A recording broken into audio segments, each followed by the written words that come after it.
Hey, thank you for joining the Lead with Love podcast.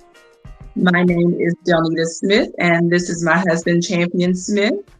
And we are here to talk about our upcoming couples retreat, Lead with Love Couples Retreat, that is coming up this July 18th and 19th here in Nashville, Tennessee.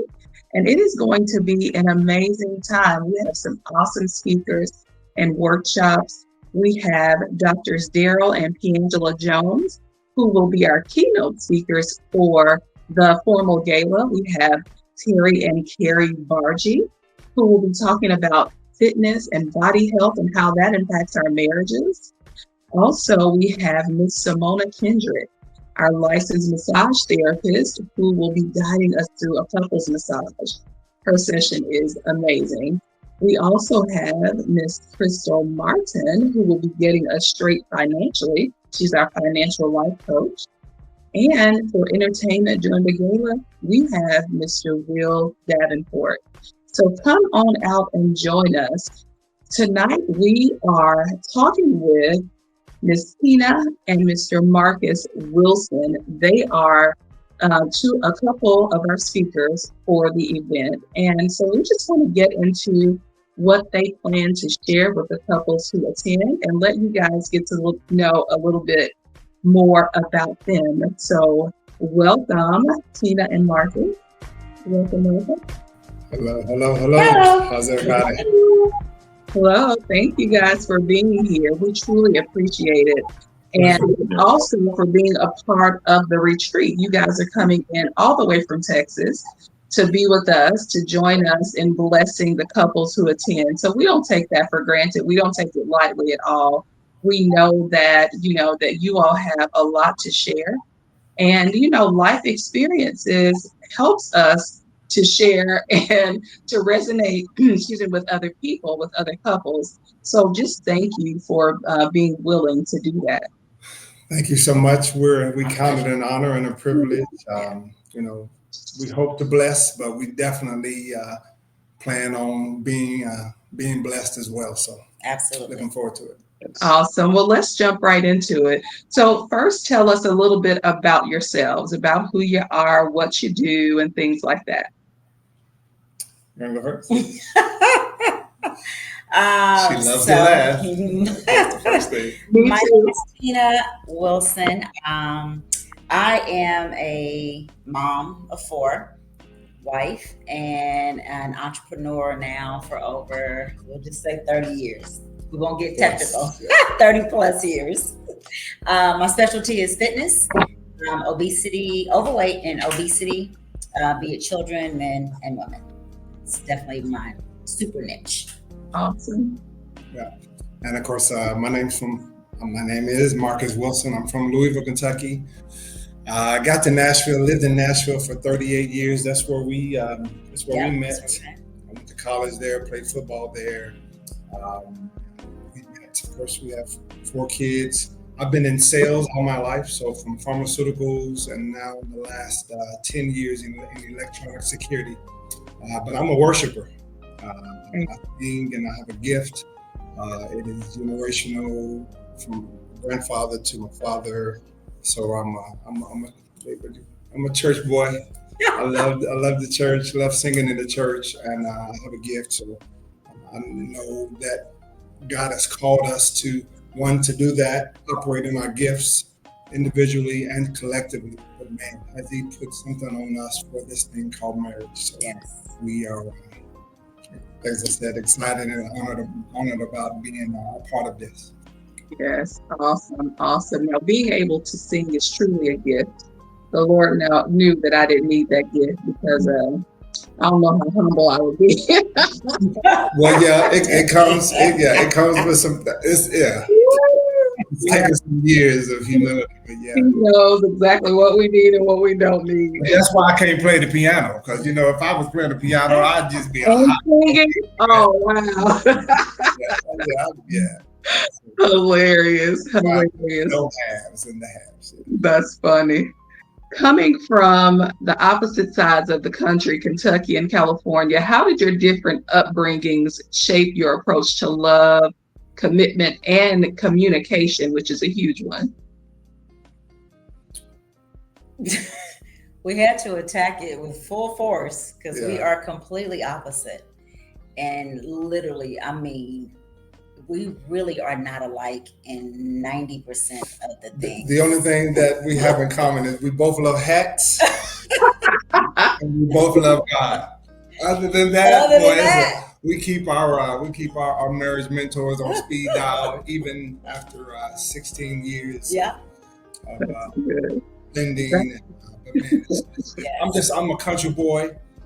Never really saw what marriage is, what that looks like. Of course, I had some examples at church, but in the home, my dad left, and I never really knew him. And of course, even though she had come from a blended or a divorced family, she and her stepdad, they raised her since she was 2, and she saw, and they're still happily married together today. So.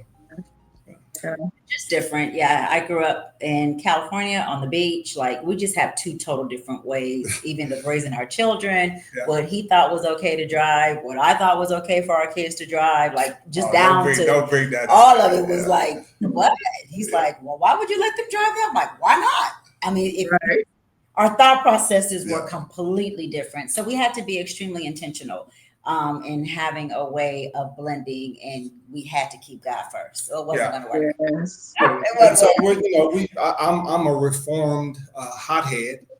I say even the kids used to call me 0 to 10. 0 to 10. So I had to learn to express my thoughts. Mm-hmm. Being the man and I'm daddy, we had to pull her aside, communicate, come to our happy medium, to our agreement, and then we address the kids, and that is the law. Right. Yeah. And I was the opposite. I grew up in a family where it was okay as a child to speak your mind, not speak back, but to speak your mind and be able to say what it is that you needed to say, what were your feelings, because I came from a blended family where he was just kind of like, nobody gets to say anything. And I was like, no, they need to be able to say something. Mm-hmm. So we were just water and oil. Yeah. Oh yeah, I totally get that. And watch your tone when you speak, what you have to say. Right. That's funny. And or as I say, okay, it was your voice inflection, like it was how you said it, But yeah, that is so real. That is so real. And like I shared with you guys, we have a blended family as well. And so one of the things that, because I work with women and with couples and coaching, and one of the things that I talk about is having those standard operating procedures. And so that to me speaks to what you all just said. You talk, as a couple and decide what is the law for your marriage and for your family and your household. So that's very important. So what's one thing about marriage that no one warned you about, but you now feel compelled to share with other couples? I know for me, no one warned me just like the specific of covenant. That wasn't, I knew about it like from afar, just coming up in a Christian home, but I didn't really understand that covenant was with a warranty. It was God's warranty. He stamps that you come into an issue, when you come into an issue, because you will, we have a warranty with him. We have a covenant with him. He's going to step in and to fix. We have our things that we'll have to do and step out in, but he's still, if we together are looking to him, he's going to fix it, provide a fix. So no one really warned me on that. I'm learning that now. And from my standpoint, from a man, no one really warned me that, there's this connotation, there's this mindset that the man is the head of the house, and that, not from a dogmatic standpoint, but the buck stops with me, as opposed to what I've learned, what works best for me in my marriage is to be a servant king, serve her, get to know her, try to find out what pleases her, and make a decision from a submitted spot, submitted to God as she is submitted to me. And that just opens up a different mindset to, and a different approach and even a different tone. Because if I'm the head, which really means source, source of love, I'm the source of understanding. It's my job to learn, to discern, and to teach so that we can get into agreement. Not necessarily, this is what I say, this is what I do, and this is what we're doing. That leadership comes from a total different place. It comes from the bottom up. Down. Nobody. Yes. Yes. That's so real. And actually, the foundation for the retreat has been the scripture that talks about us submitting to one another, and then wives submitting to their own husbands, and then husbands loving your wives like Christ loved the church. And when you think about it, like you said, Christ, he served. He Right. served. And because of his love, he drew men unto him. And he served in such a way that he was willing to lay down his life for the church. Right. And so if as husbands, you're loving your wives like Christ loved the church, then there is a sacrificial love there. Right. So that's, they see it linearly, messed everywhere. From God to Christ, Christ to man, and man to the woman.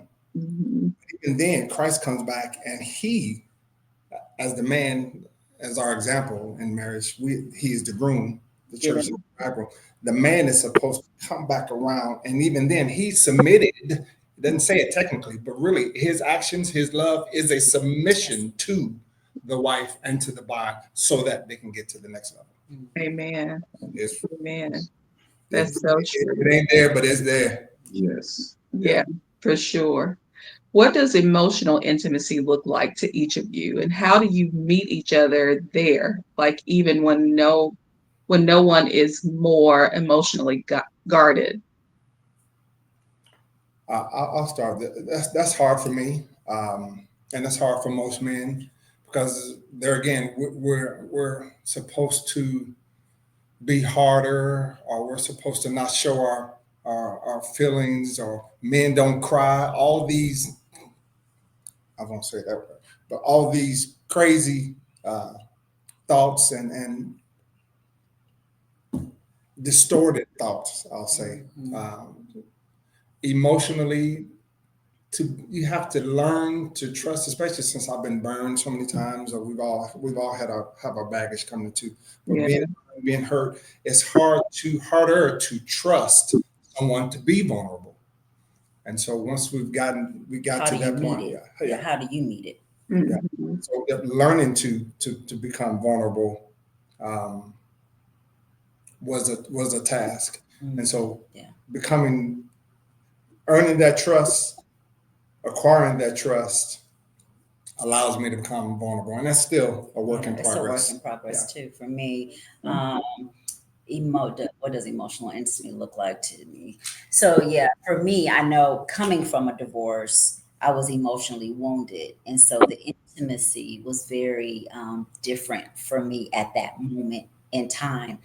But I would say that it was literally there again. I hate to say that word. It was just being intentional, really having to study Marcus, having to really study me, understanding the wound, the pain, where it stemmed from. That's real. Yeah. And once you can get to that space, then you can start letting those guards down, letting them know, you say, I got you.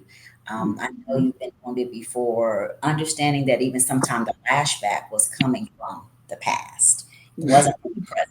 Right. So I remember saying so many times, there was a lot of times where he was just like, that's not my thing. Like, I wouldn't do that. But it was not.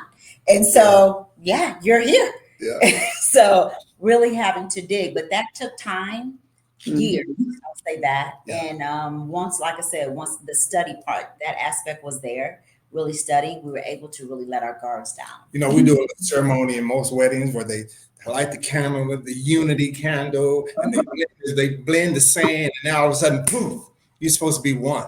Right. Yeah. Right. Right. It takes time. Yeah. Hey. And you know what? I'm glad you used the word being intentional, Tina, because intentionality is so real. Yeah. Like we have to be, even for, those who have not come from a divorce, we have to know that real life is, like you said, Marcus, you blend the sand and then poof, you think it's supposed to be like this magical experience. But in order to make the magic happen, Yeah. intentionality has to be at work. We have to be intentional about learning one another, intentional about being willing to communicate and share the things that, that may hurt us or that we need to build us up, because we need that from one another. But if you're not intentional about learning that from your spouse, or being intentional about listening to understand rather than to give a response, Right. a lot of the times, then, that magic ain't happening. So yeah, you're right. You have to be a strong enough man to be vulnerable and sometimes to get that ego just knocked to the front door and Right. be okay with it and still be a man. Yeah, for sure. For sure. For sure. You want to share anything, Champion? As a man, how do you shift from just providing and protecting to also emotionally participating in the marriage?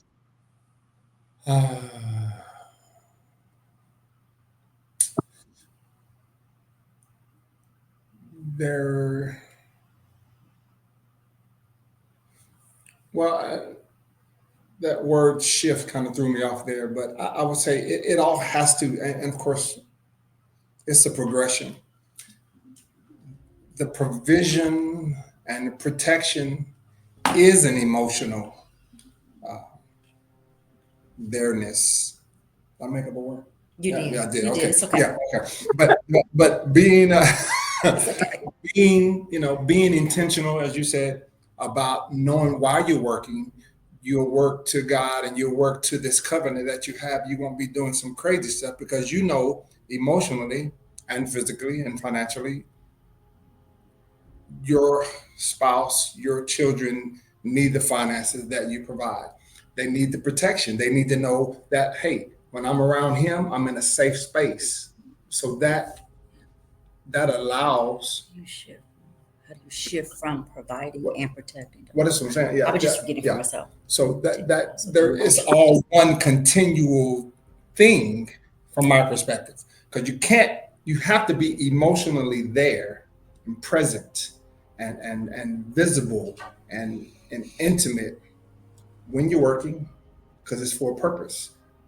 When you're protecting, for whatever case may be, it's for a purpose. And emotionally, your spouse, your children, they need to be able to say, you know what, this is crazy, but daddy's here and it's going to be all right, until we all get a better relationship with Christ. But I am the man Christ in this marriage. So he did the same. He does the same thing for us.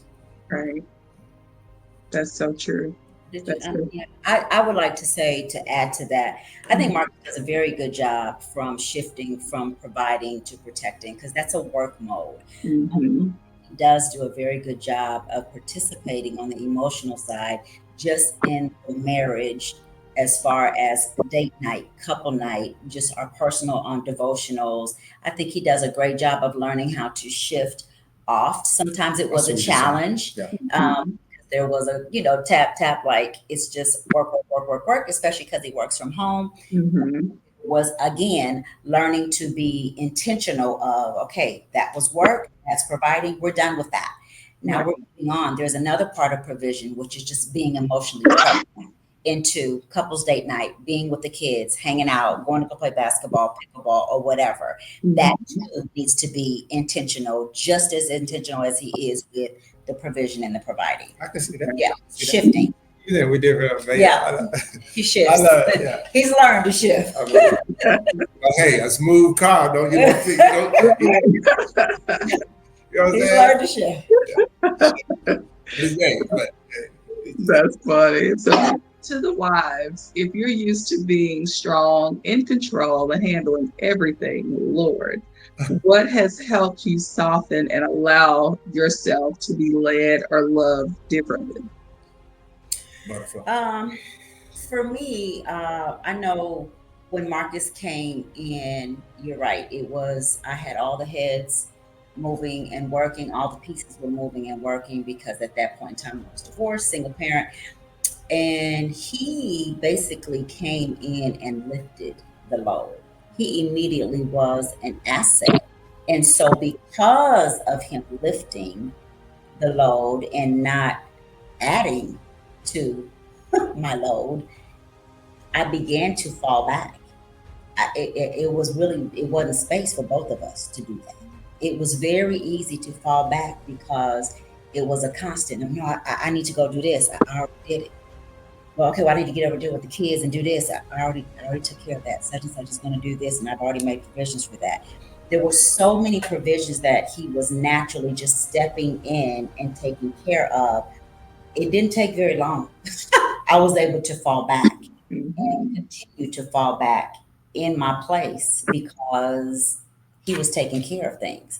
He was studying me. He was learning me. He was understanding how I clicked, how I worked. He already knew that I was a go-getter. I didn't need to prove that. He was a go-getter, but it wasn't for both of us. It was kind of like one person needs to fall back and let that other person just kind of, he learned how I like things, how I wanted it to be done. So it seemed like everything I was trying to go and do, he had already taken care of it. So it made it very easy to fall back. As a person that leads, that was strong and I got it. No, I got it. I don't need you to handle this. I was that person initially, but I had to learn to fall back only because his actions were already taking place. Right. Visions were just being made in areas I didn't have to step in. Right. And that's truly a blessing because a lot of times, even for a wife who may have that, for some women, they feel like falling back or softening means losing who they are. But we have to realize that there is strength in our softness. There is strength in us operating in our role as wife and as mom, because the support that we provide to them to thrive as men and to be that provider and to be that protector. And, being a soft place also for them to land so that we can be there for one another emotionally, I think is important, to remember. To And, remember. Yeah. so, yeah, I can definitely see how it was easy to fall back. Mhm. So building unity and repairing distance. What's your reconnect ritual? Like, do you have a certain thing that you do when you feel emotionally distant? How do you return back to each other? Um, Intentionality again. Is there something that you all do that you're intentional about to make sure that you can reconnect emotionally when you feel distant? Because sometimes work will pull us away, all the things that pull at us, or stressors, or maybe disagreements. Like, what is it that you guys have as a constant to bring you back to each other? well, I know with Tina, when she's somewhere else or something has her upset or uptight or whatever, it shows up in her face, and there's no getting around it. Somebody's about to get it, or there's some issues that needs to be addressed. Yeah, she said, really, Really? but I think the best way to get to her, and I ain't trying to tell the world all my secrets to get to my wife, but I'm just saying it's really calming her down, sitting her down, and just finding a way to get her to open up. Sometimes that may mean rubbing her feet, but getting her to talk, not necessarily offering solutions or offering my opinion, but just getting her to open up, talk through it. I mean, a lot of times I come up with some of my best solutions when I'm just talking to her. And so I'm hoping to provide that same element to just allow her to talk, allow her to vent, allow her to frustrate, Yeah. let her know I'm here and I'm intimately want to know how I can help and or pray for that situation.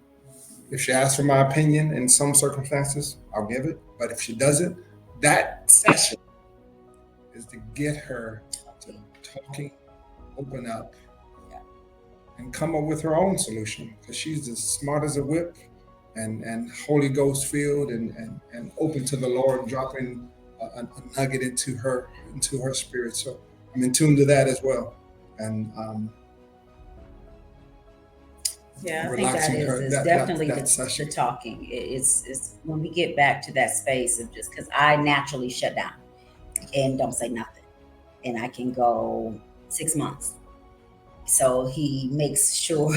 No exaggeration. I can go for a long time. So if we can get back to just at least just talking, even if it's not about necessarily the issue at hand, if we can just start talking, so that prevents me from kind of getting to that place of just silence, to back to where we were and start talking again, go back to our devotional or whatever it is. If it's just pickleball, it's just breaking that ice, but not letting it just get cold. Think about it. She don't like stuff to linger.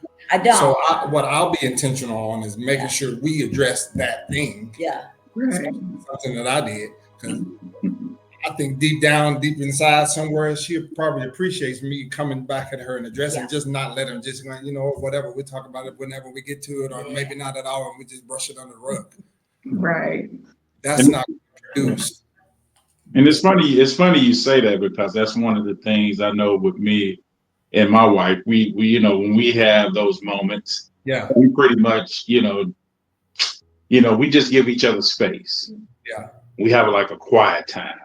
Right. And just give us, because I know, like, for me, I need like quiet time, because I don't want to say anything that's hurtful, so I want to make sure my words are right, and I want to make sure my the way I present myself, I want to just make sure it's A1, and it's in line with God.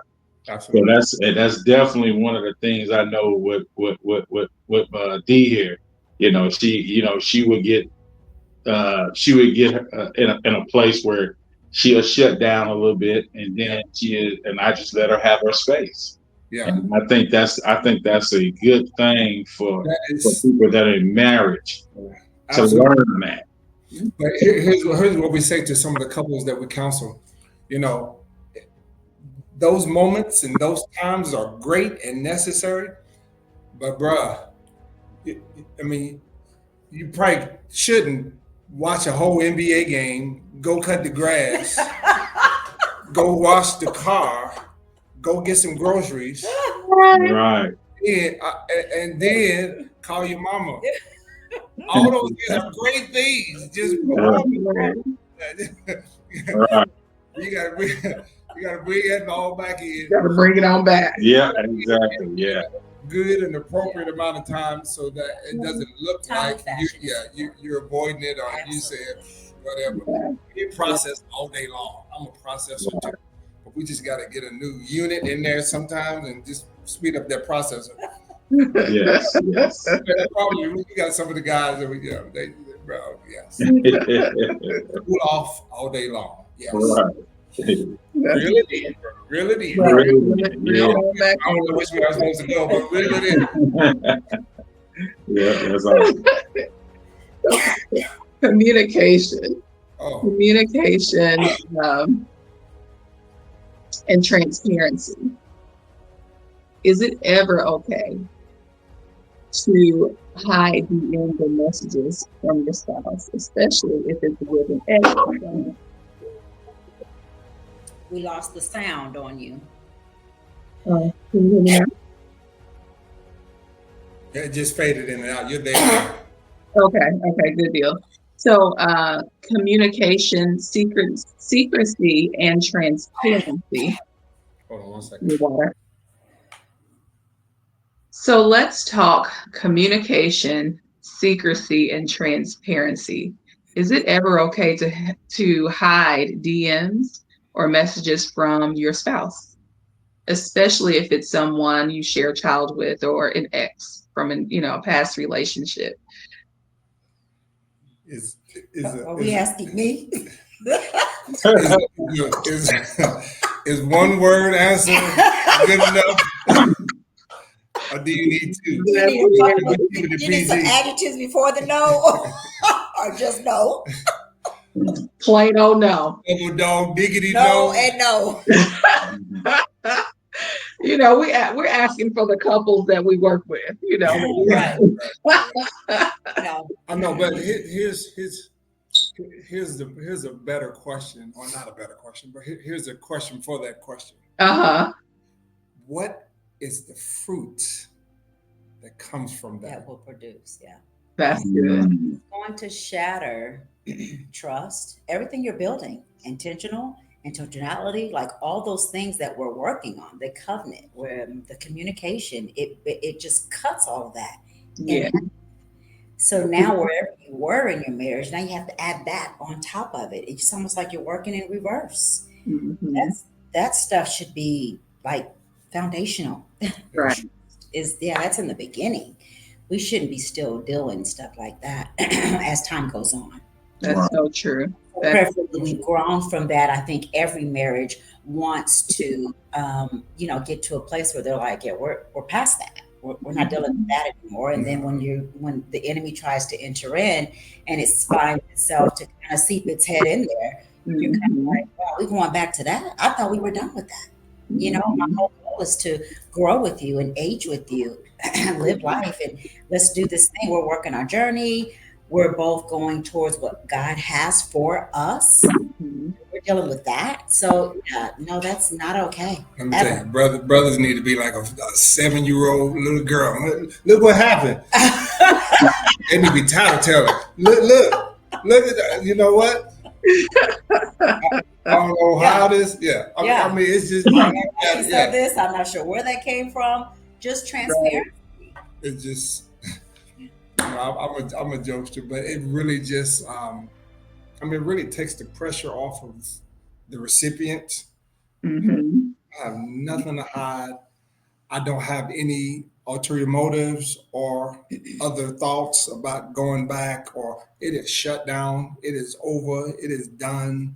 And look and see what this is. You handle this for us, please. And I mean, unfortunately, we had some of those issues. We've had some pop-ups in his, and my ex. And, I do. I love how transparent it created a barrier of trust, because he immediately was like, I don't know where this came from. Right. However you choose to respond is fine with me. So, but he had no idea that at that time, boy, it just took trust. If trust was here, it took trust up here to another level, because it just closed that gap of, he's not, whatever is or whoever is, they're going to get shot down. He's just the wrong guy. Yeah, he's going to be like, I don't know where this came from. I never started no conversation before that. So you handle that. You can respond however you want to respond, but I don't have anything to do with from that. your phone. Right. He's like, it's already blocked on my side. You do it from yours. Like, right. Again, it builds trust. It helps you to get to that space of working on other things in your marriage. There's so many things that we're going to have to face. That's like trivial. Like, we don't have time for that. Right. Some doors just won't be shut after you shut them. So you have to continue to shut them. But sometimes somebody else needs to shut them. Yes, that's for sure. That's what our partnership is about. We're called to be peacemakers, but sometimes that may mean having a little war. Right. Enemy. Then there's going to be, that's the highest level of peace, when there is no enemy. Shut it down. That's right. That's good. So this has been so awesome. This has been an awesome time just chatting with you all. Yeah. So for the couples who attend Lead with Love Couples Retreat, what can they expect from your session? Like, what do they have to look forward to? Because I know it's going to be a treat. Very raw and very real. Well, my goal and our goal is to keep it simple. People make marriage to be this entirely, completely difficult thing. Complex. But when you have the concept of covenant and connection, the Bible makes it very easy for us. Now, it's not easy to do, but but it makes it very easy to do. God, Jesus was our prime example. The church, the people, us, we are the bride and he's the groom. Well, if the groom how I'll address it and plan on, brothers, hey, bring your tennis shoes, because we're gonna hoop. We're gonna get rugged, because there's some things that men need to hear that I had to learn, I unfortunately didn't hear them until it was too late, but I had to learn them. And so we just have some tidbits about covenant, what Blending. commitment, blending, but the example that Jesus gave us was the prime example of covenant and commitment. If people go to the story of when Jesus was on the boat, he was downstairs, he was down in whatever you call it, underneath, and he was sleeping. Everybody else was losing their absolute rabid mind. But God was committed to that pillow. Jesus was committed to that pillow and to that pillowcase and to his covers. Why? Because he knew that he had a covenant with God. Nothing was going to happen. So all of this craziness was going on, all of these distractions, all of these temptations, all of these things. And when you know you have a covenant with God, you stay on purpose. You know who you are, and all of that other stuff is not a distraction. You could be committed to those sheets and stay in bed. You don't have to worry about, have any fear about your wife stepping out. When you know you are in covenant, you are in your rightful place to just live to his glory, because you know the covenant you have with him. And so that same covenant can be had with your spouse. And that covenant brings peace, and it allows you to be committed to your union, to your job, to your children, to your commitment, to your purpose. It all ties in, because that's what Jesus did. So we're going to multiple instances with people in the Bible, like Joseph and Jesus, and how they show when they knew they were with God, and when they knew they were on God's purpose and in his covenant, everything. That's awesome. That's awesome. So why would or what would you share? What would you tell couples about the importance of attending an event like Lead with Love Couples Retreat? Why is that so important to a marriage? I think every marriage needs touch-ups. I know Marcus and I practice with our mentors. We typically see them at least twice a year, but when we run into challenges, they're on speed dial. We touch up, we maintenance our cars, we maintenance our bodies, we maintenance our touch-ups, our hair, like everything else. But for some reason, when it comes to marriages, it's just kind of like, no, we're good. We've learned how to work through this and work through that. I don't think your marriage has to be awful, or even at its greatest point, or even going through anything. Like, it's just great for maintenance, for touch-up, for refreshers, for insight. We're coming to learn. We practice on going to the EXO conference here in Texas. We go every year. It's just online. We just attend. I think it's very healthy. So wherever you are in your marriage, I believe if it's at a great space, you need to be there. I believe if it's at a not so great space, you definitely need to be there. I think everyone needs to be there. If you're married and you're committed and you're planning on growing in your union with your spouse, you need to be there. Yeah, that's so true. Period. We all need to be there, just refreshers. So and I will basically, in a nutshell, will be bringing just pure rawness, being real, but just ways to help implement thriving in this covenant. What that looks like. Yes, that's awesome. I love what you said. Awesome. Well, thank you all so much, so much for chatting with us and for sharing some of the things that you all are going to cover at the Lead with Love Couples Retreat. Again, that is happening here in Nashville, July 18th and 19th. And if you're ready to invest in your marriage, if you're ready to invest in your marriage experience, please join us for a weekend that you and your love will not forget. That is Lead with Love Couples Retreat. You can go to www.leadwithloveretreat.net to register, and we hope to see you there. So Tina and Marcus, tell us how we can connect with you guys. I don't know. Where am I? See, I'm on IG at YBHT Fitness. Mm-hmm.